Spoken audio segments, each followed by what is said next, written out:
And wouldn't you know it, Sir Dahoudwall ended up taking all 4 ladies to the ball himself.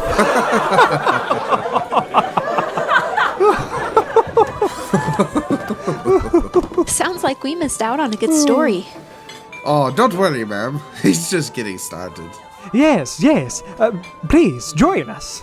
Oh, thank you. I'm Sandra, and this is my daughter Vi. She was so excited to hear your stories when she found out that you were in town. Is that right? Well, it's very nice to meet you too. So, Vi, what kind of stories would you like to hear? A silly tale, perhaps, of halfling travelers?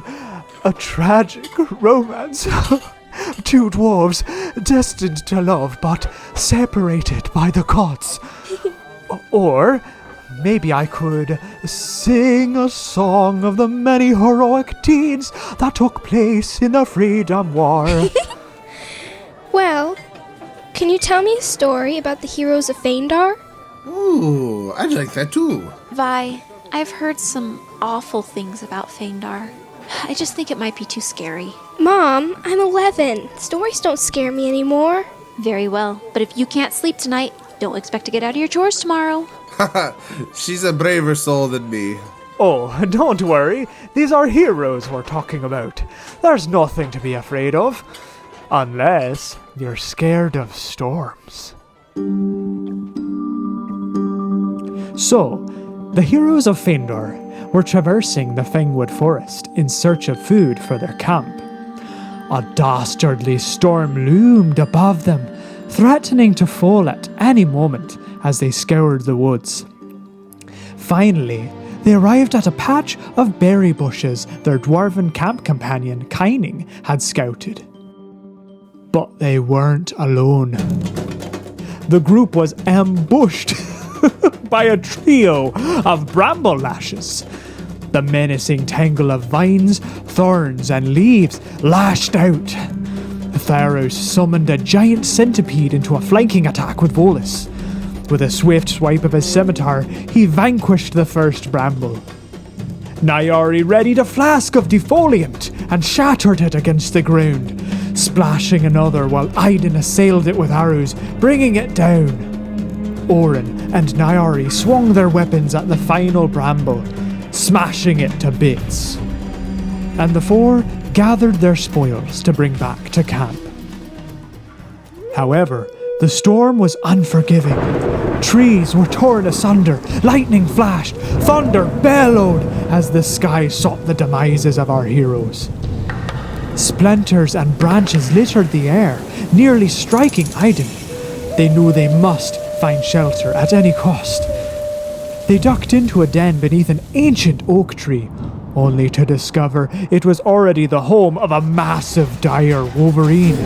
The beast roared, outraged at the intruders. A desperate battle ensued, and our heroes reluctantly slew the creature. Once the storm subsided, the group returned to camp. However, they discovered the cowardly Adrian was a Morthuni imposter. That devil had stolen many of their supplies and ran away, tail between his legs like the cowardly dog he was. But that wasn't their only problem. Kyning hadn't reported back from her scouting trip yet, and the survivors were worried. The 4 followed tracks they assumed were left by Kyning. Along the way, Nyari questioned Oren's motives for his aggravation towards Kyning once more. Along the way, Nyari is going to kind of rib on Oren and say, "You know, Oren, I don't know much about this subject, but I've heard people say that when a man and woman act coldly to one another, it actually means that they like each other." I will kill you. Eventually, the party stumbled upon a patrol of lizard people, troglodytes. At their feet lay Kyning, bound and unconscious. Aiden cried out as he led the attack. The Trog's giant gecko companion lunged to bite. Nyari brought down her axe to clash with another lizard man. Volus and Theros joined the fray. Orin rushed in to assist, and as the creatures were beaten back, one of them released a bird into the air, and it disappeared into the sky. Nyari slew the gecko in retaliation. Aiden cleaved a Trog, and Volus clawed through the last. Kyning, are you okay? What happened? She kind of opens her eyes and she's like taking a moment to gather herself, and she sees you. She kind of looks around. She sees everybody and the fallen captors. She says, "Aye, lassie, I'm all right. My head. Oh, goodness. These guys, they are coming at me, and they overtook me. The small dwarf legs weren't enough to get away. They seem to be coming from the direction that I was heading, those caves. I think these are probably members of that troglodyte tribe that lives there that you guys were talking about." And then she kind of looks at all four of you, and then she looks at Orin a little bit longer, and she kind of like makes a grunt and whatnot, but then eventually she does kind of force herself into saying, and she says, we have our differences, but thank you for rescuing me." He'll just look back at her and just also grunt, like, don't make a habit of it. He'll start marching back to the camp. He's not real psyched to go back to the camp either, but he also really doesn't like the idea of someone dying because we don't have the supplies that we need. Yeah, I don't know. It was the start of a great friendship. Well, Doubtful. You can braid each other's beards. The companions returned to camp. With some of the survivors still on the brink of death due to filth fever, they determined they must find Madison. With that in mind, they made their way to the Hermit's cabin that Sir Dehudwal discovered days previously. Hoping to negotiate, they approached the dwelling, but they soon discovered they may have ended up with more than they bargained for. And you guys come to this clearing, and you see this shack. You see an old lady standing outside, and she looks up, she sees you, and you see her squint, and then like roll her eyes, and then she immediately turns into the cabin and closes the door real quick. "I'm well aware of why you've come. I had just hoped that the visions would be wrong for once. I suppose there's nothing I can do to make you leave. I'll just get this over with." One of our companions is very sick, and we were wondering if you might have anything here that might help him recover from this disease that he's fighting.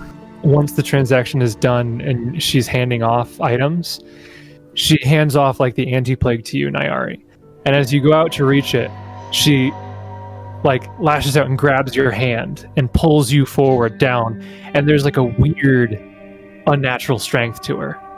Like how old she is. Like there's a real strength as she pulls you down to face her, and she looks and squints and peers into your eyes, and she says, "Your friend's not doing too well, is she?"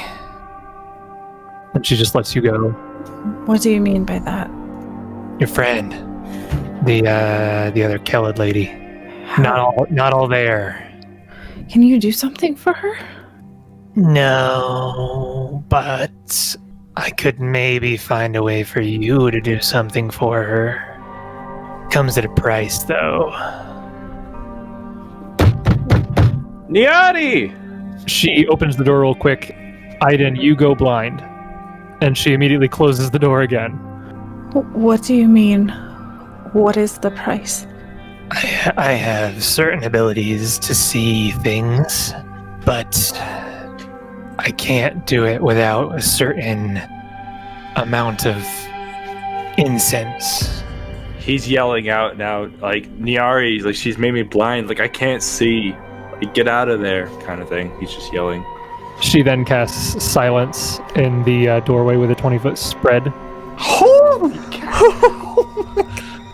Oh my And she looks at you, Nyari, and she says, You mentioned you had some gems. I could make incense with those with what I have here.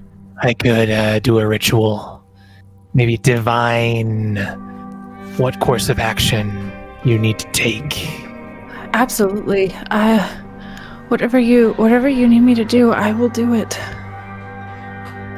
she smiles a wide grin, and she says, That's good to hear.